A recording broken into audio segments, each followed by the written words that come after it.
Thank you, my lady. Now, I've shown your ladyship that under Section 11 of the of Pretoria, the grounds are specified, and where they are unspecified, they directly refer to the prohibited grounds that are in A. And none of those apply to this particular case. So they don't meet the cause of action. The applicants do not meet the cause of action on harassment either. So they fail on 10 and they fail on 11, especially because the threshold on prohibited grounds is not met.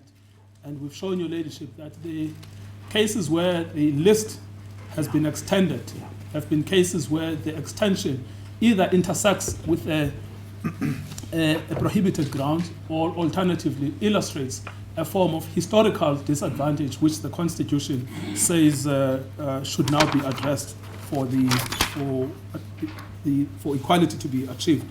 So they're out of court on 10 and they're out of court on 11. Now, there is a lot of tweets that were referred to by Leonard Friend in his address. But what will strike your ladyship about all of these tweets is that they do not come from the EFF at all.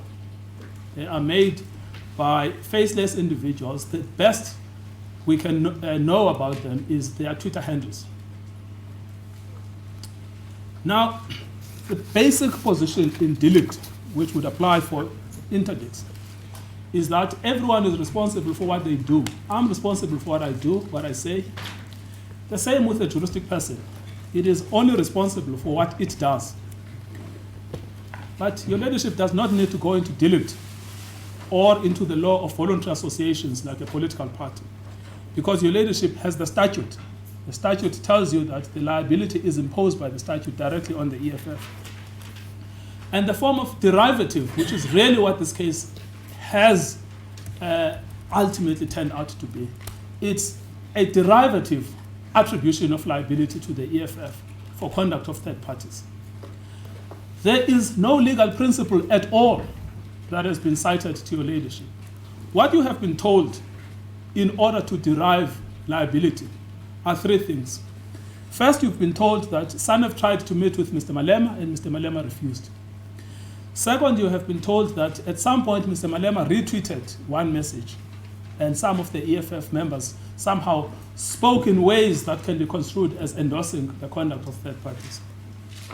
And then you were referred to the tweet by the DSG who said, "Tweeters, let's go," in relation to Vodacom. Now, I've given your ladyship a full exposition of the Vodacom saga, where it began and where it ended, to illustrate that it is taken completely out of context and that the reference to the Vodacom scenario is a misconception. Insofar as the retweet, we've looked at the answering affidavit. We know that this is Plascon Evans, and we know that Mr. Malema's version is to be taken. Then, insofar as the failure, and that is the point that was made in relation to the failure to meet with Sanef and the failure to condemn. Can I say one thing up front? On the papers, what we know for sure is that the official position of the EFF, and it's not a position that is held in Mr. Malema's head, the official position that has been communicated publicly is that the EFF is opposed to any form of violence. But we also know that it's not only physical violence that they are opposed to, they are also opposed to online abuse. And the reason we know that is because both the president, Mr. Malema, and the deputy president, Mr. Shivambu, have told their supporters on Twitter publicly that the way we engage with these journalists is superior logic. Those are the words of Mr. Malema. Mr. Shivambu has said the way we engage with confused journalists is clarify them with facts and they fall on their sword. You've heard a lot yesterday about how the EFF has never communicated publicly that its stance around journalists is that it is opposed to online abuse. That is simply not borne out by the evidence. On the very facts that have been presented by the journalists themselves, it's clear that the EFF has publicly communicated its position on violence and its position on online abuse. Not only has it done that, it's also told its supporters how to respond to what it perceives as provocation. Superior logic, clarifying with facts cogently, and people will fall on their swords. This is the world in which the EFF lives in. It is only by distorting those languages, it is by distorting that world, that one comes to the conclusion that somehow the EFF has created an environment of hostility. Because factually, one is simply unable to come to the conclusion that they have created an environment of hostility. That's the first point, is that the official position that has been communicated, not once, not twice, more than 3 times by the EFF, is one of using superior logic. But there is also another problem. Every EFF speaker that has been cited, EFF Twitterer rather, that has been cited, it's clear what they've said. There is not a single one of the EFF tweets that is a call to violence, that is a call to online abuse, or that is a call to misogyny and all of the things that have been complained about. So no one, my lady, in their right mind, reading those EFF tweets can interpret them as a call to violence. No one. No one reading what Malema said can interpret that as a call to violence. So we move from the direct liability of the EFF into the indirect or derivative liability of the EFF. But even there, we have to postulate a reasonable person reading and understanding what the EFF said. It is just logically impossible to think that anyone who read every tweet, I read 15 tweets from the EFF, anyone reading those tweets would think that the EFF endorses violence. It's completely illogical. That's the second point. The third point, which again needs to be articulated consistently with the first point, is that the EFF is in fact opposed to online abuse. Quite apart from what we've been debating today and yesterday, which is whether or not a cause of action has been established by Section 10 and Section 11. We've shown your ladyship that Section 10 and Section 11 do not help the applicants. But that perhaps is an irrelevant debate, because of course online abuse is bad, and especially online abuse that is done by reference to misogynistic terms.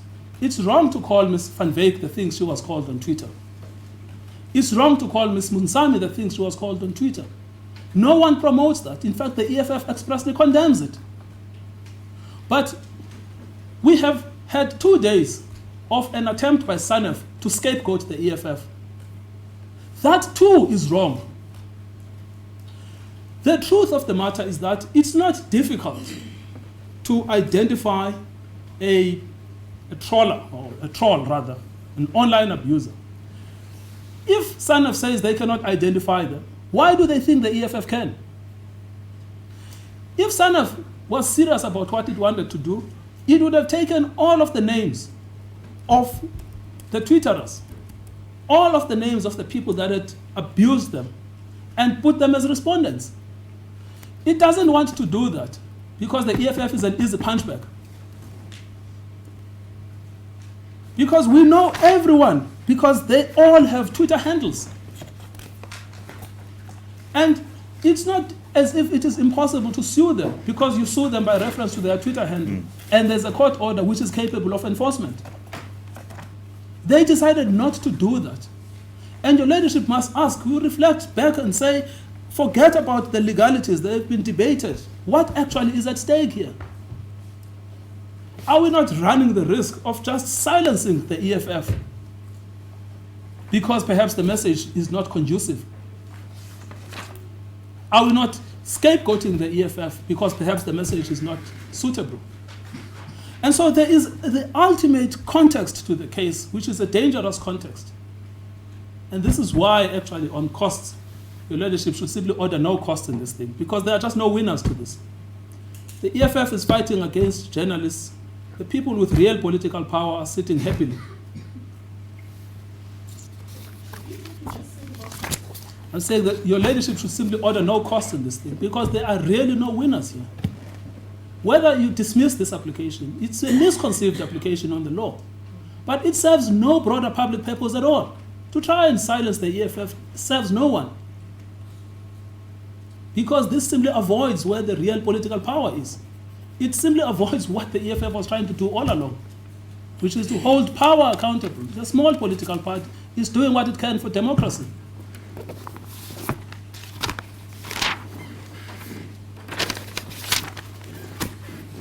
Now, I've shown your leadership, Section 10, Section 11 are out of the equation. I've shown your leadership that the larger context to it simply calls upon, if you have any discretion, the larger context to it simply shows that you have to dismiss the case. We have also been told that there is a separate claim for an interdict. Now, let me clarify this here. There can be no separate claim for an interdict if the elements of Section 10 and Section 11 are not proven. Because the departure point for an interdict is a clear right. If they fail on Section 10 and Section 11, they cannot establish a clear right under Section 16 of the Constitution, because that immediately takes them to a problem of subsidiarity.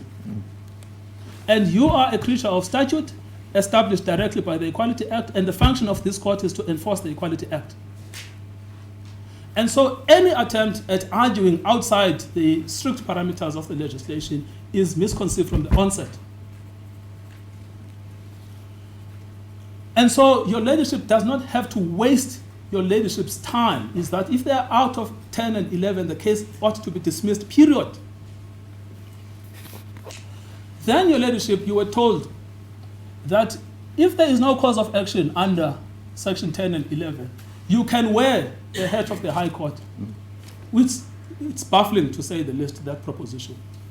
Because you've brought us to court, to the Equality Court, then accept that the consequences of failure to prove a cause of action is that you lose the case. You cannot want to win even where you lose.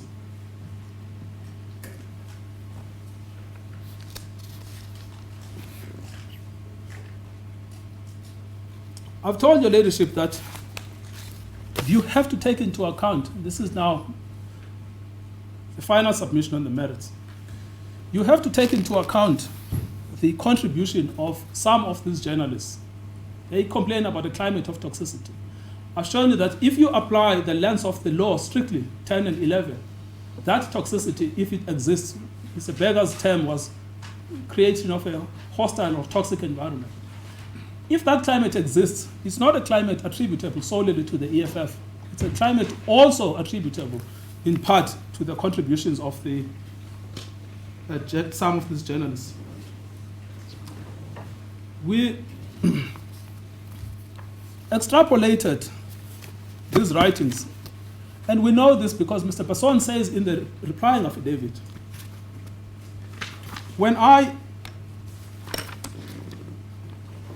it's at page 510, paragraph 6.5.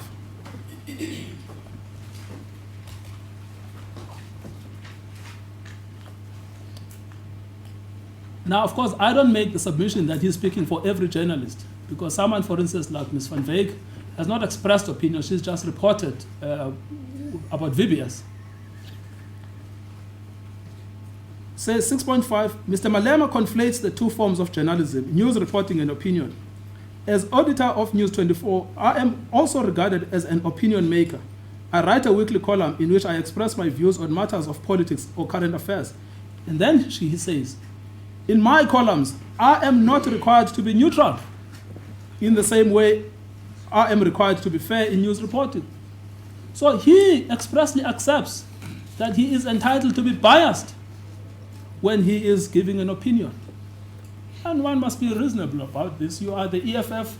Today there is a journalist that is meant to reflect on a rally of the EFF, and at the same time that same journalist has told you that if I do an opinion, I can be biased against you. That level of openly admitted bias must receive an equal measure of repudiation from the EFF, because we know they say they don't have to be neutral. Why would they expect the EFF to be quiet? Why this matters as a matter of law is that context, of course, is everything. What this case was about, my lady, was a heated political season. End of 2018, with elections looming in May of 2019. the EFF is contesting elections. Mr. Malema is standing for president of the country. What he sees is journalists coalescing around common positions, but against the EFF.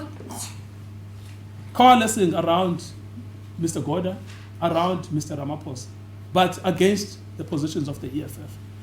In that context, it is a heated context. One must accept the nature of the speech that sometimes transcends what we would regard as civilized discourse. Because it is a matter of political life and death for the EFF if they do not get voted into office, partly as a consequence of the writings of journalists who have told us on affidavit that they don't have to be neutral when they are writing opinions which are against the EFF. We've extrapolated for your ladyship the articles. Your ladyship, I don't have to read them. Your ladyship can read them whenever your ladyship is writing your judgment. You will see, my lady, for yourself, how this, especially Mr. Basson and Ms. Munusami, you will see how they have taken a standpoint that is critical of the EFF in what they call opinion pieces. You will see some of the writing by Mr. Dupree, which are critical of the EFF. You will also see, because we cannot complain about people criticizing the EFF, but you will also see people promoting Mr. Goda and promoting the so-called the new dawn of Mr. Ramaphosa. What are they expecting? Because the readers who read this will obviously be influenced because they take the journalists seriously. And on their version, I mean, this is why Mr. Shivambu says we actually don't care about newspapers because we will communicate on social media. So in that context of a heated political contestation, it must be accepted that the EFF will respond sometimes in kind. And I've shown you on the facts the way the EFF has responded breaches no law. It's hard language, hard-hitting language, but it breaches no law. So if your ladyship wants to have regard to this, it's 180 and 181, 386, 390, 394, 397, 400, 402, 405. This is just a sample that Mr. Malema was able to collect when he did the answering affidavit. He said, look at these articles, read them for yourself. And when Mr. Basson is challenged about it, he says it's because I don't have to be neutral when I'm doing an opinion. No one says he should be neutral. We accept that as an opinion maker, he's entitled not to be neutral. But the point we are asserting is that we are equally entitled to deal with him as a non-neutral journalist.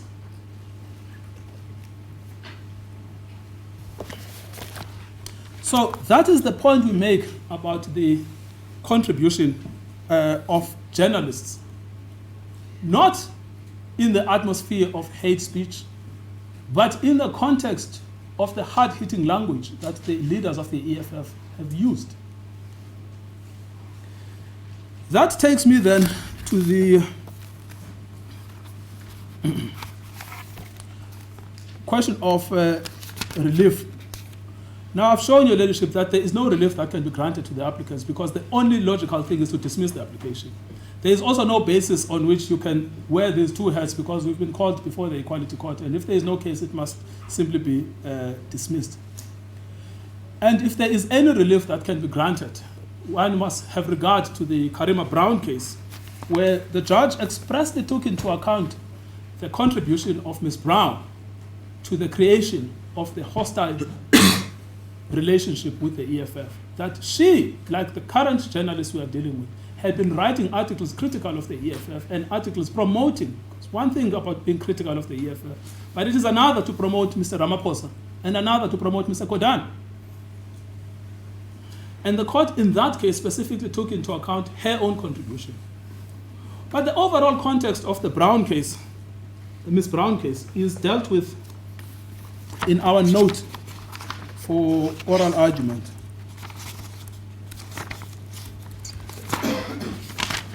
Page 14. Page 14. Page 14. Yes. Of the note we handed up yesterday. at paragraph 33 of that note, what the complainants failed to appreciate is that the facts of the Brown case are distinguishable to this case. Brown was decided in respect of the Electoral Code of Conduct, which creates a positive obligation for political parties to take all reasonable steps to ensure that their members and supporters do not engage in any conduct that amounts to the harassment of journalists. There is just no similar code here.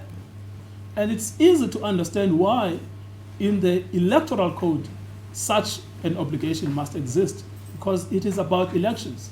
And in order to ensure there is a free and fair election under Section 19 of the Constitution, you have to impose an obligation on political parties to make sure that the media is able to report freely and fairly. So I submit with respect that Brown is utterly inapposite. The EFF was found to have violated the specific provisions of the code. It was not a general case that can be put in a back pocket and used every time you are unable to establish a cause of action under the Equality Act. It was a case tailor-made for an election. And here, we emphasize that there is no basis on which under the Equality Court, under the Equality Act, we can be held liable. What should your leadership do about the trolls? We are equally appalled by the conduct of the trolls. Mr. Malema says so in the affidavit. He says so on his tweets. He said so in his speech. But those trolls are clearly abusing the EFF. And if anyone wanted to stop them, they could have been brought to court as respondents, even as a class of respondents, so that there is a specific order against them. Trolls, we know from the facts, are also reported on Twitter, and accounts are sometimes deregistered. So it is not as if one is dealing with a scenario that cannot be helped other than imposing this extended liability upon the EFF.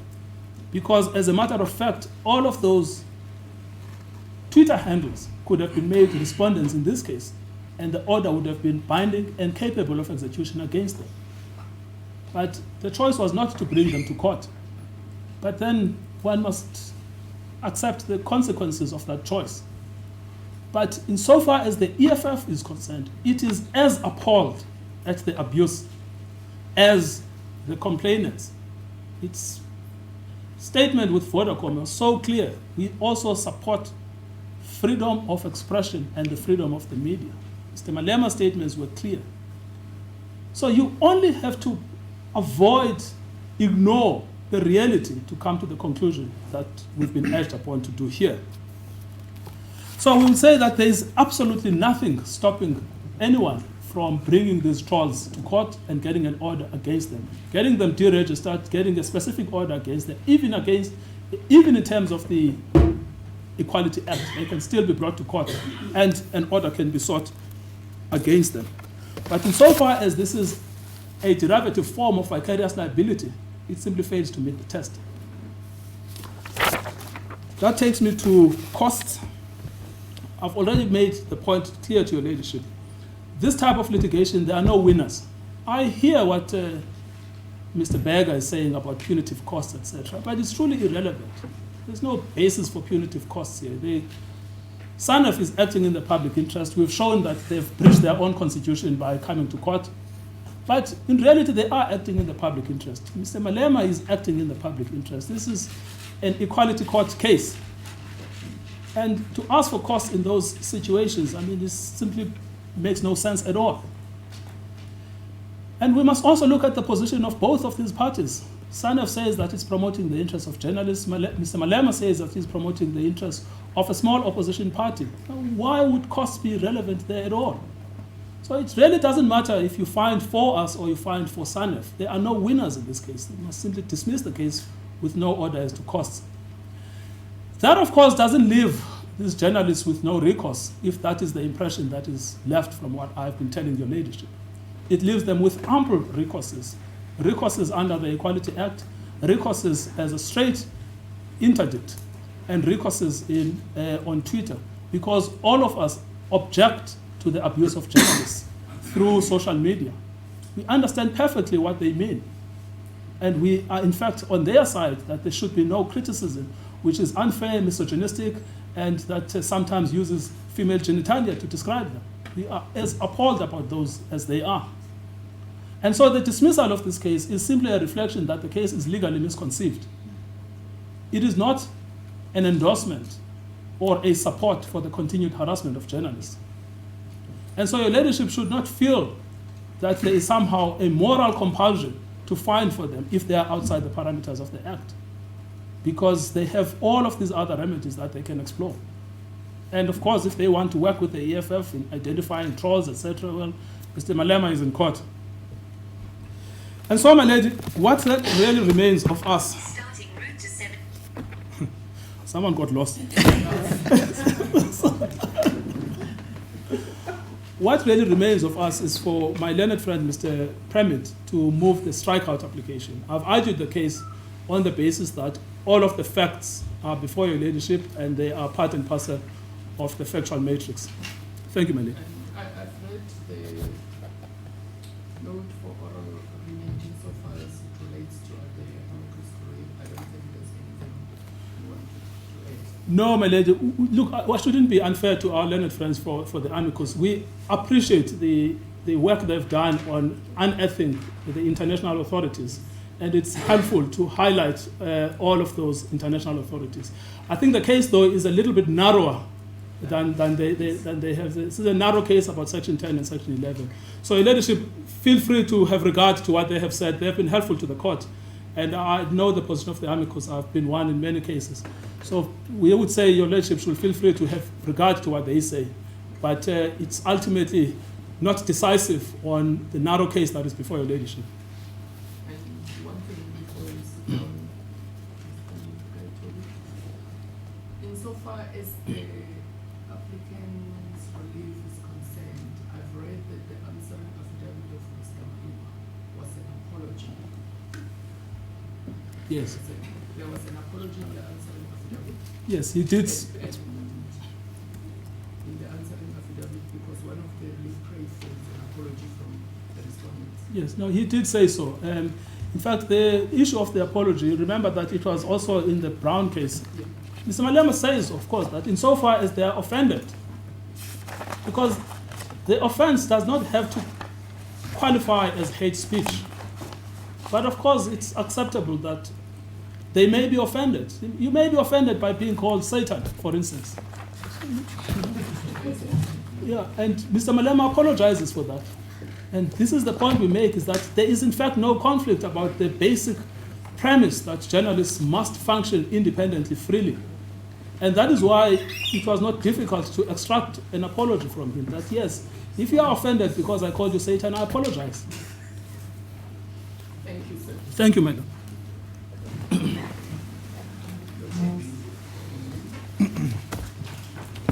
Thank you, my lady. My lady, before I begin addressing you on the strikeout application, might I, for the purposes of housekeeping, just give your ladyship certain references in the record which are relevant to the strikeout application. My lady, the strikeout notice can be found in volume 4, pages 464 to 469. And the issue of the strikeout is canvassed in the following portions of the record. In the answering affidavit, it's section D, which is volume 3, pages 303 to 331. In the Mahlase replying affidavit, volume 5, pages 472 to 499. In the EFF heads of argument, pages 31 to 58. And in the EFF's heads of argument, my lady, it's pages 31 to 58. What that's regard to is sections F, G, and J in the heads of argument. And then in Sanef's heads of argument in pages 18 to 22.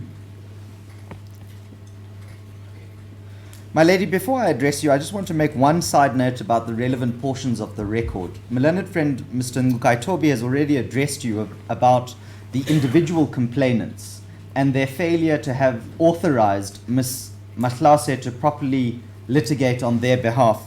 And that's also the case that emanates from the replying affidavits. They all have a general statement in the replying affidavit which says something to the effect that I confirm the Mahlase replying affidavit to the extent it relates to me.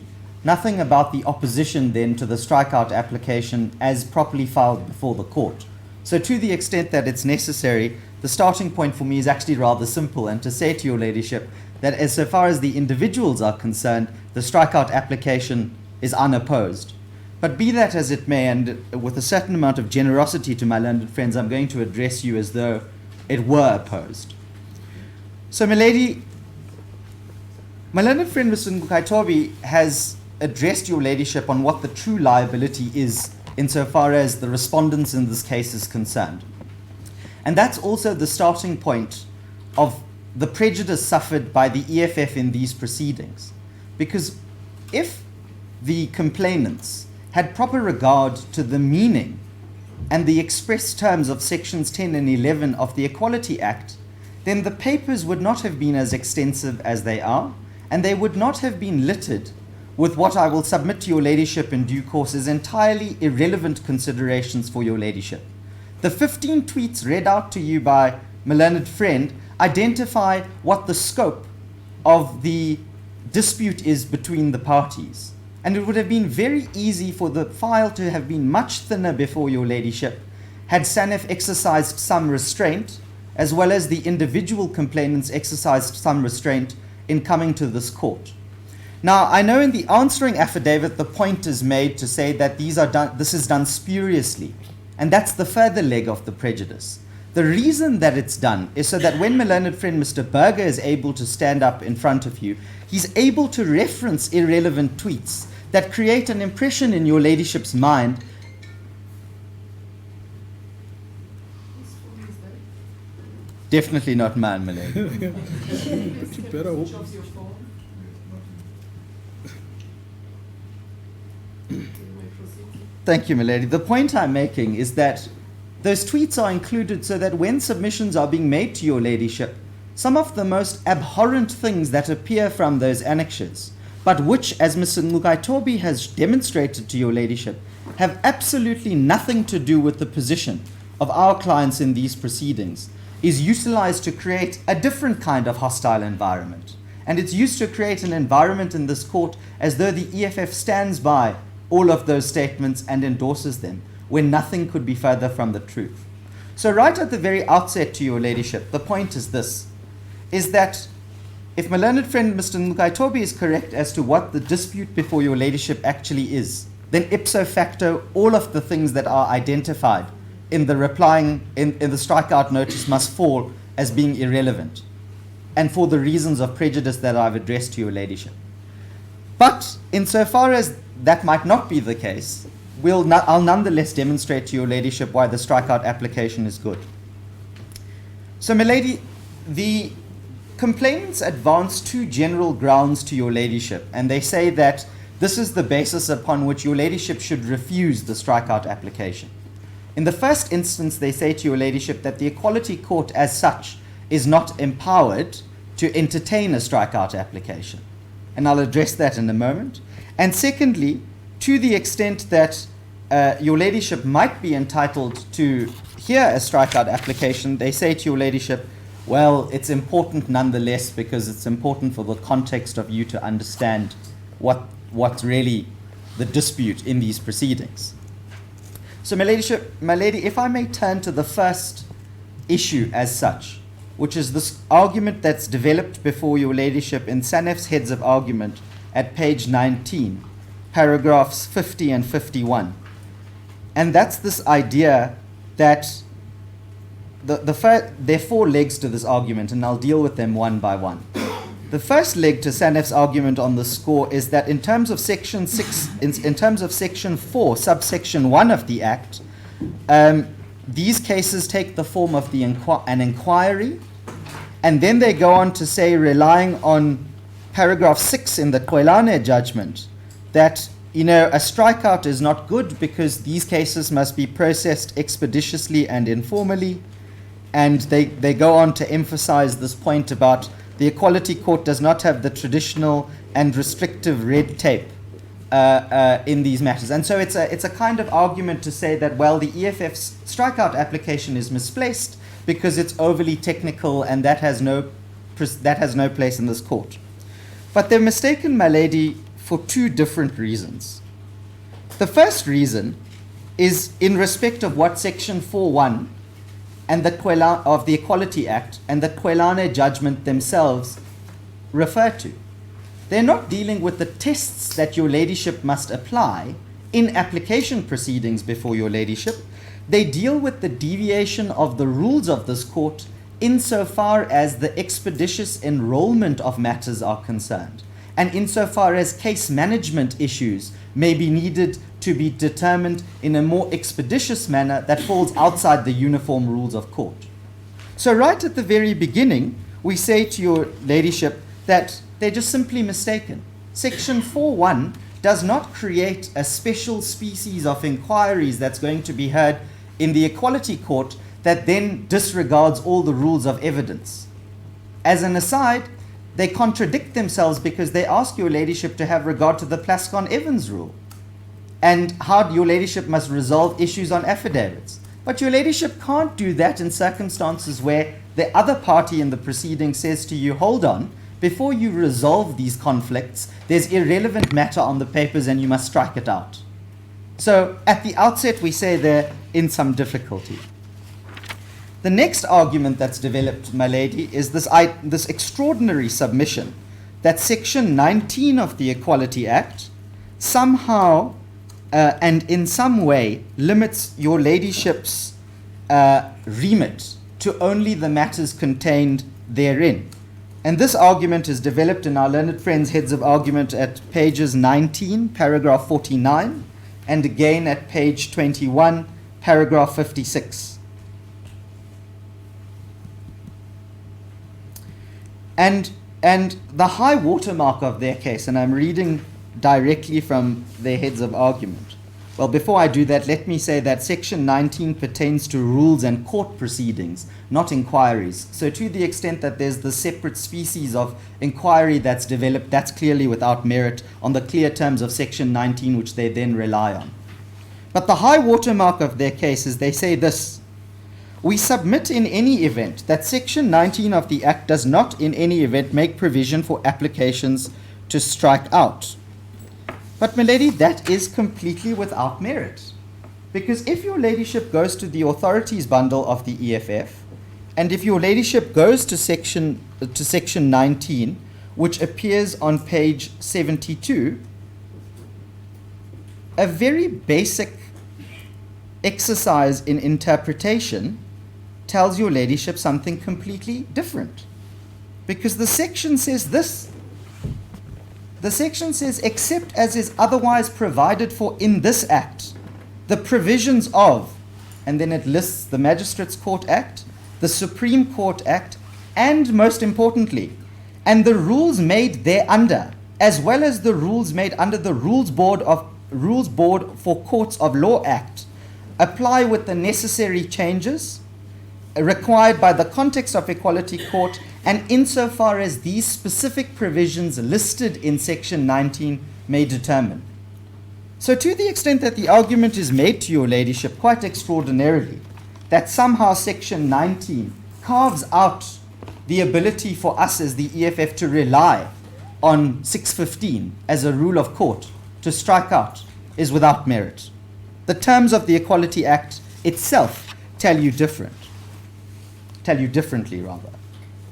And milady, this is not an abstract submission.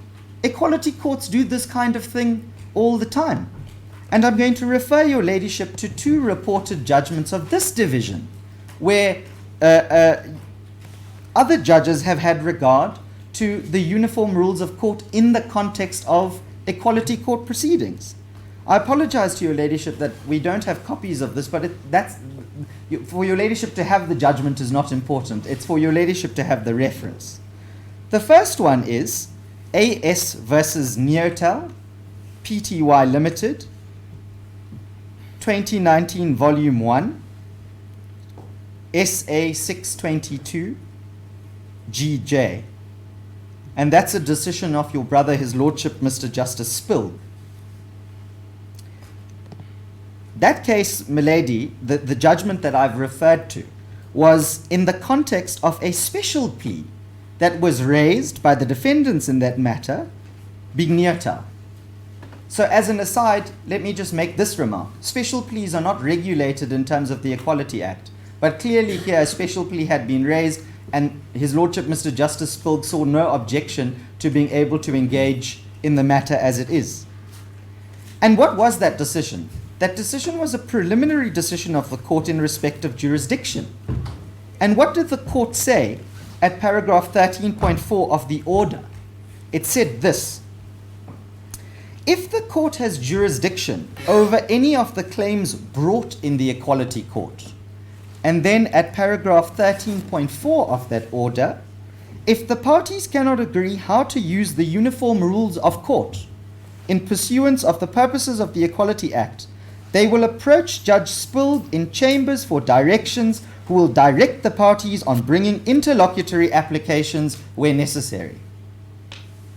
The regime put in place by Justice Spilg is no different to what we ask your ladyship to do here.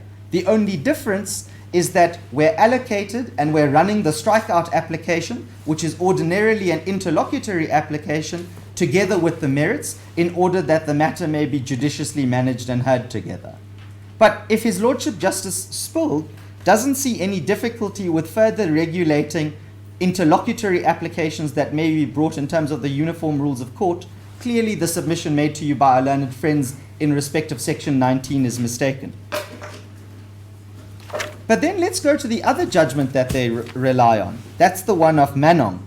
And forgive me, my lady, I said it's two judgments of this division. It's one of this division and one of the Eastern Cape. But that matter was also regulated in terms of the uniform rule of court. There, the judge was called upon to make a determination of a point of law in terms of Rule 6.5, para D, sub-bracket 3, which was about how to determine matters where a point of law is raised between the parties, also not regulated in the Equality Act. The court in that decision had no difficulty determining the matter as it ordinarily would in terms of the uniform rules of court.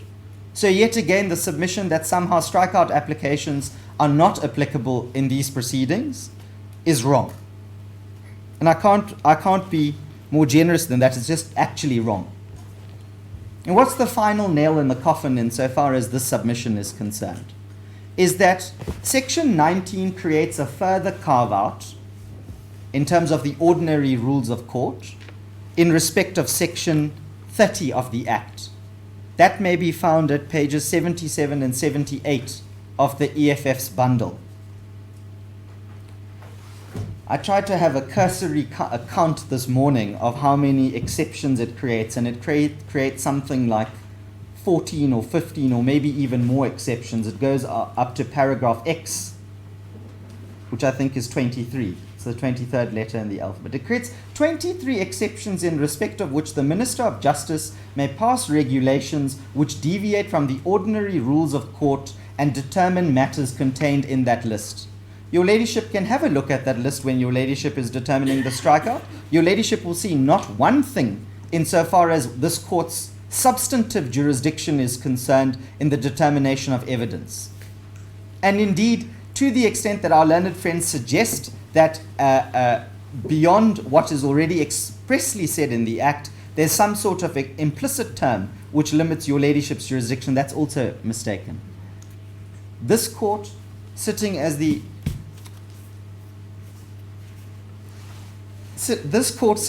Equality Court, which is clearly of high interest to everyone, milady, is a creature of statute. And so when this court is engaging its Equality Court jurisdiction, it's not empowered to have regard to its inherent or general jurisdiction. It's constrained by exactly what's limited in the statute itself. Which is why, for different reasons, and as my learned friend said to you, if a Section 10 breach cannot be established, then the interdict application fails.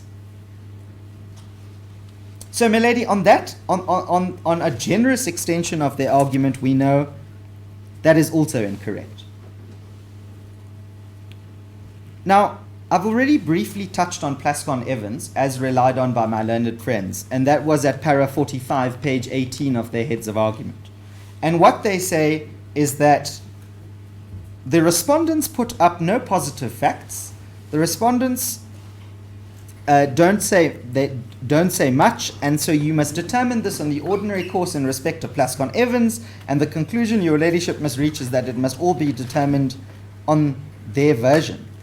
My lady, I've already told you that, firstly, that's just simply mistaken. Your ladyship can't be called upon to determine what the dispute is on the papers when a party says to you that the papers themselves are fatally flawed because they contain irrelevant, extraneous, scandalous, vexatious allegations and annexures. So before your ladyship can descend into the arena, as it were, and exercise your ladyship's discretion insofar as how the conflicting versions, such as they are, must be resolved, your ladyship must separate the chaff from the whey. Your ladyship must get rid of everything that does not belong in this application before your ladyship can be called upon to properly decide upon what is properly in this application.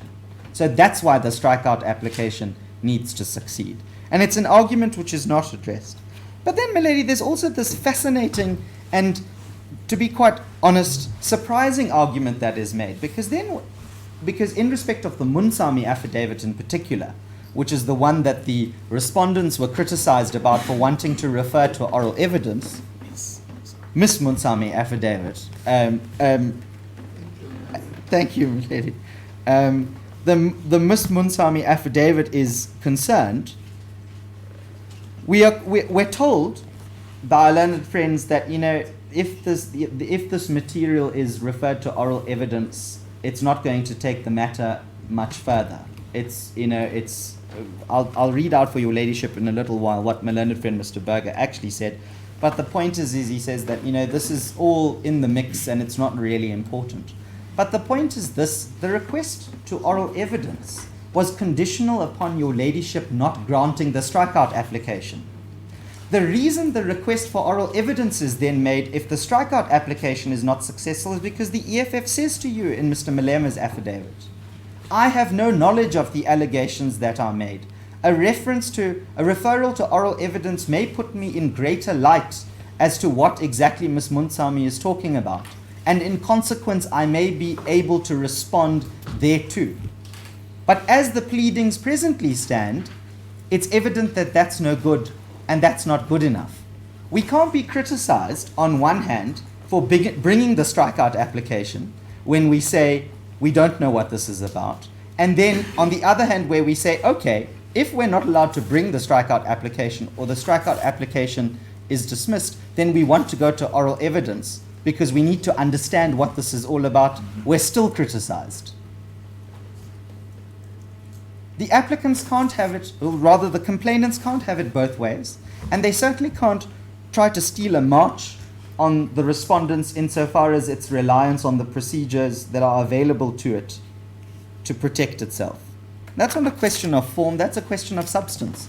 Why should the EFF be called upon to answer extraneous matter in respect of people that it doesn't know and it cannot identify? If we were to remove the similar facts outside the context of the Equality Act, your ladyship would have no hesitation in striking the matter from the record. Because it's not confirmed. Your ladyship debated that point with my learned friend Mr. Berger yesterday. He gave you a different answer, but the point is yes, it's not confirmed. Ordinarily, your ladyship would strike with no hesitation. This matter should be no different. And then, lastly, my lady, the last refuge, it seems, of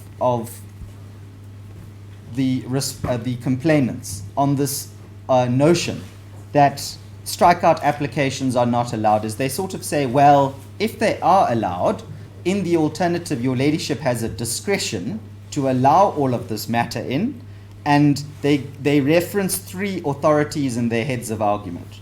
Those three authorities are the National Coalition case, which is at paras 54.1, page 20, and they rely on that to say that your ladyship can have regard to all of this matter because it's important for context. Then, on the same page at para 55.1, they rely on AfriForum versus Malema, and that's a decision of your brother Lamont J, if I'm not mistaken. And they rely particularly on the phrase evidence not normally permitted. So it's this idea that otherwise strikeable evidence must then be included because Lamont J included it. I'll address that in a second. And then over the page at para 55.2, they rely on Kwelane, and the emphasis there is that in the Kwelane judgment, the learned judge said, I allowed all kinds of extensive information to be determined in this matter.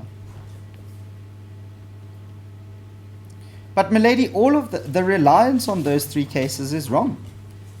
It doesn't take the argument further as to why the strikeout application should not be granted. If anything, it proves the opposite point. Insofar as context is concerned, my learned friend Mr. Ngcukaitobi has already demonstrated the contradictory approach taken by the complainants. They want to airlift and analyze in vacuo particular tweets, particular annexures, particular phrases, particular words that suit their purpose, and then ignore everything else. In this case, they want, and in this case, the consequence of the inclusion of all of that irrelevant information is they want you to ignore what the actual words of the EFF and its leadership is, as read to you earlier this morning by my learned friend, and to have regard to all the extraneous matter and the people over whom the EFF exerts no control and no authority. So if your ladyship must rely on National Coalition case for context, the context is not that those tweets that they've attached to their papers are relevant, it's that it's irrelevant.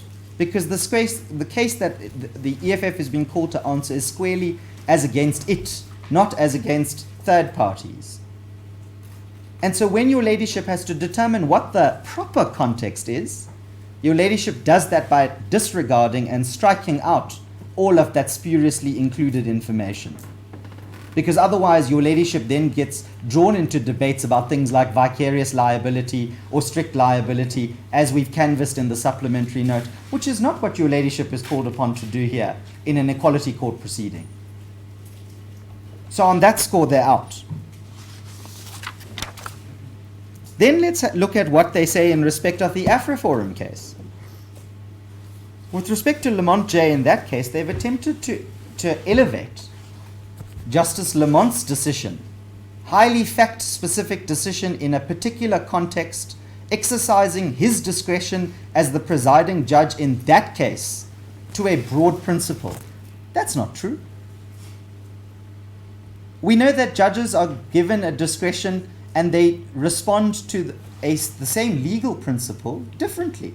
That's part of the nature of being a judge. You're called upon, or the bench is called upon in the context to exercise its discretion. Of course, it might be persuasive that Lamont J had regard to all of that other information, but that in no way serves to denude your ladyship of an exercise of a separate discretion. And we say that your ladyship is capable of exercising a separate discretion here because your ladyship can debate the underlying dispute between the parties without needing to resort to all of the additional information that has been added in. Your ladyship is in no way hobbled or in no way limited. Your ladyship is in no way hobbled or in no way limited from adjudicating the main dispute once you cut out all of the irrelevant information. And that leads to the conclusion with respect that your ladyship must cut out the irrelevant information and not let it stand as a matter of record.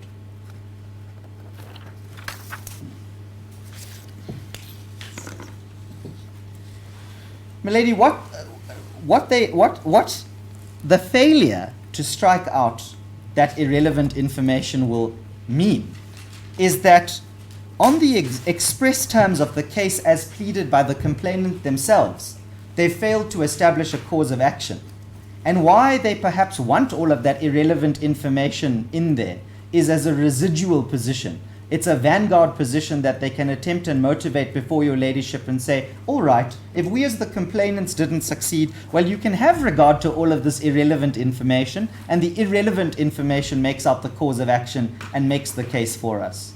It's trite law that that's not how applications are determined in a court. So let me just address the Kwelane decision, because again, with respect, the Kwelane decision is of no assistance to the complainants. Because what does the learned judge say in Kwelane? The learned judge says, I've included all of this information. I've included all of this information because the purpose of doing so is to develop jurisprudence. The point is that the judge in Kwelane clearly considered that they were dealing with a novel issue and that they wanted to have regard to as much evidence as possible so that they can determine the underlying legal debate. Now, as my learned friend Mr. Ngcukaitobi has told you, that extension of the clear terms of section 10 and 11 to somehow create a duty on the EFF is not before your ladyship. So your ladyship, with respect, is not engaged in a debate brought by Sanef as to whether or not you should, similarly to what happened in Kwelane, extend this court's jurisprudence. What the relief sought by Sanef tells you is that these things said by the EFF on these occasions constitutes hate speech. It's a cut and dry case with respect. And that demonstrates why all of the additional information added to the affidavits is irrelevant and ought to be struck out. And the prejudice we suffer as a consequence, well, our clients suffer as a consequence, is not only having to deal with all of this, we also have to spend a careful amount of time saying to your ladyship why your ladyship ought not to allow herself to be tempted to read in and determine issues that actually do not form part of the cause of action in these proceedings. So at this point, what have I said to your ladyship? I said that in respect of all of the arguments raised by the complainants that a strikeout application cannot be brought in the Equality Court is completely wrong. Your ladyship is entitled to hear a strikeout application, and indeed we as the respondents are entitled to raise one, which is what we've done. So then let's assume that your ladyship is with me and that the strikeout application is then a live matter before your ladyship that your ladyship can actually determine. So then let's go on the application then of the strikeout to the facts of this case. But before I do so, I want to recall something that my learned friend Mr. Berger said yesterday in the course of discussing Ms. Munsami's affidavit with your ladyship. And if I'm mistaken in recalling what Mr. Berger says, I have no doubt that I will be corrected in reply. But in the context of defending Ms. Munsami's affidavit, he said this. He said, the issues in Ms. Munsami's affidavit are so peripheral that they are not issues that warrant a referral to oral evidence. And later, what he went on to say is they might not be of consequence, or they might be of consequence. And your ladyship in those circumstances must give it the weight that it deserves. So right at the outset, I don't know whether my learned friend concedes then that all of the information objected to by the respondents is irrelevant, because remember what he says to you, it's peripheral. And it might be of consequence or might not be of consequence. That's not how pleadings works in this court. You come to court with all that is necessary, you attach it to your founding affidavit, you say, here's the case, then comes the answer, then comes the reply. It's not you don't invite a judge on a fishing expedition in an affidavit with reams and reams of paper attached to it and say to the judge, well, it might be of consequence or it might not be of consequence, you make your mind up and I'll be bound by whatever you decide. So right out of the starting gate, they're in difficulty on the application then of the principles to the facts of this case. And also, my lady, may I just say this? They can't have it both ways. Because what the complainants say to us is that we, the respondents, must not resort to something like a strikeout application, which is so technical and is really legal point scoring. Because remember what they said to you earlier, this is an inquiry, it's an informal proceeding, your ladyship is not so constrained. But what do they seek in the relief? They don't seek in the relief for all of us to sit around a campfire and sing Kumbaya or something equally informal. They seek a final interdict against the respondents, curtailing their ability to say certain things, to tweet certain things, to share certain things on public platforms. They want and in order to do that, they have to get a declaration under Section 10 that hate speech has been established. So they can't have it both ways. If we're in an informal sing-song, that's fine, but then the relief must change, and so the application must be dismissed out of hand. But if we're not in an informal sing-song, and there are serious consequences that may flow from your ladyship's judgment, well then, for the reasons I've already said to your ladyship, it's quite clear that the respondents are entitled to bring the strikeout application as they've now done, and which, on the way in which the papers exist before your ladyship, is not opposed. And my lady, I started out at the beginning saying to your ladyship what the correct test is in a strikeout application. And I don't have to rehearse it. It's prejudice. It's whether or not the inclusion of all of that objected to material prejudices the party complaining about its inclusion. And I want to give your ladyship specific references in the EFF's heads of argument, where we've quoted the relevant cases which set out the test. We quote the Varts case at pages, well, I'm saying page, it might actually be paragraph, if your ladyship will bear with me.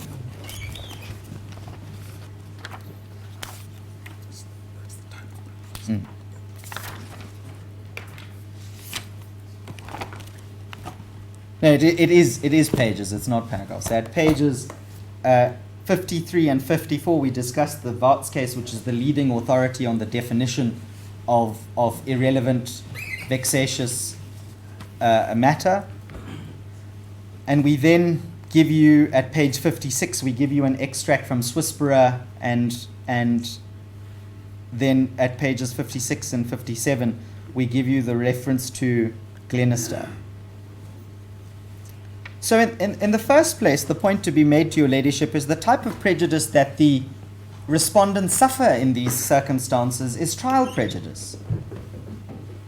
We really don't know what case it is we're being called upon to meet here, because every time in the replying affidavits there's a slight shift in terms of the reliance of the section of the Act that is being relied upon, then the underlying evidence that is being relied upon, then it's the so-called hostile environment cause of action, all of which are very far away from the terms of Section 10, which is originally and apparently what this application was supposed to be about. So that's the prejudice we suffer. It's trial prejudice. But also, very importantly, milady, the authority of the Constitutional Court in Glenister is very important. And it's very important because it attenuates prejudice slightly beyond what it is we might ordinarily regard as prejudice.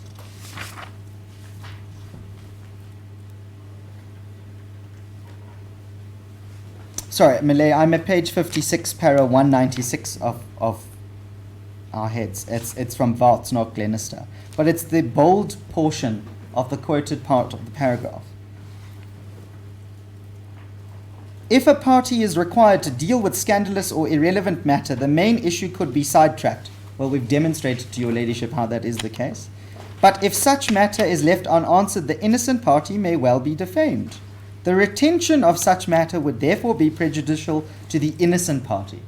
So in other words, if your ladyship, in the exercise of her discretion, chooses not to strike out the matter that we've complained of in our strikeout notice, the further prejudice created to the respondents is that that information remains of record in perpetuity, provided, I suppose, that the court file doesn't get lost.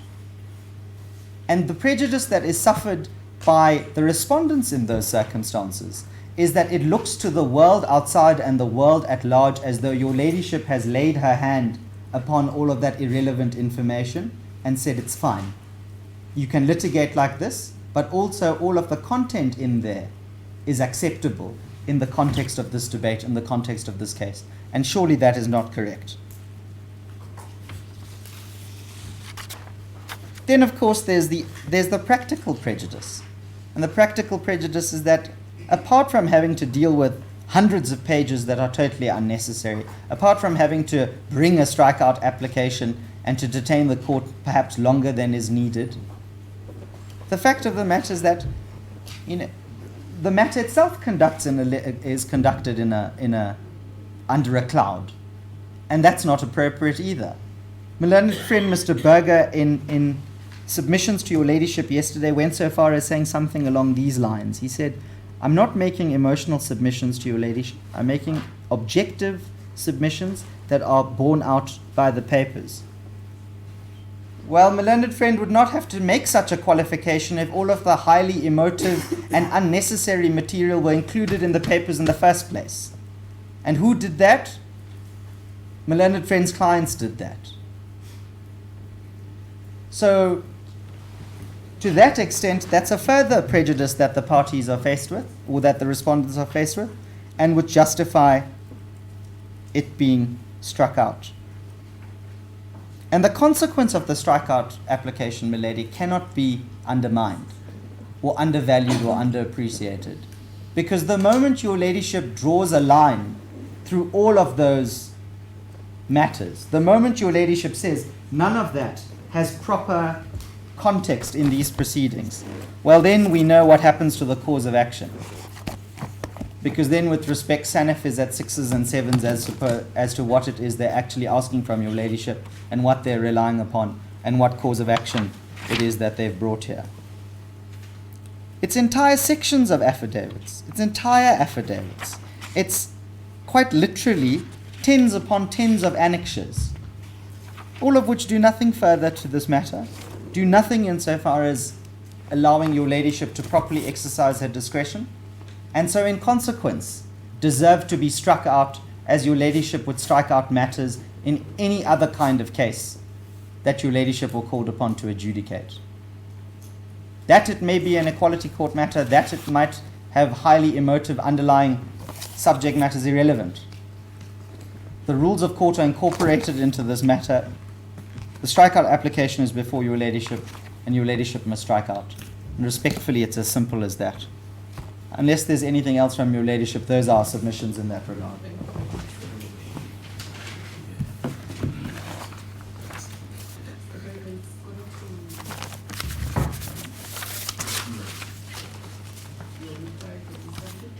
We can start at 2, and my learned friend Mr. Manchu will be dealing with the reply.